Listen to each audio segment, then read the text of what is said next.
எங்கள் தினசரி அப்பம். அந்த கல் மிகவும் பெரிதாயிருந்தது. அவர்கள் ஏறிட்டு பார்க்கிறபோது அது தள்ளப்பட்டிருக்க கண்டார்கள். மார்க்கு 16ஆம் அதிகாரம் 4ஆம் வசனம். பிரியமானவர்களே, யார் எனக்கு உதவி செய்வார்கள்? எவ்வளவு முயற்சி செய்தும் இன்னும் முன்னேற்றம் இல்லையே. நான் முன்னேறுவதற்கு தடையாக பாறாங்கல்லை போன்ற எதிர்ப்புகளும் போராட்டங்களும் எனக்கு முன்பாக தடையாக உள்ளது. யார் இதை அகற்றி போடுவார் என்று ஏங்கி தவித்துக் கொண்டு இருக்கிறீர்களா? கலங்காதீர்கள். உயிர்த்தெழுந்த ஆண்டவராகிய இயேசு கிறிஸ்து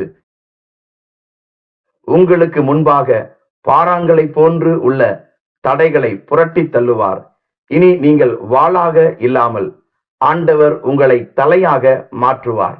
பிரியமானவர்களே, தாம் சொன்னபடியே உயிர்த்தெழுந்த ஆண்டவராகிய இயேசு கிறிஸ்து உங்களுக்கு அவர் கொடுத்த வாக்குத்தத்தங்களை தாம் சொன்னபடியே நிறைவேற்ற வல்லமையுடையவராயிருக்கிறார்.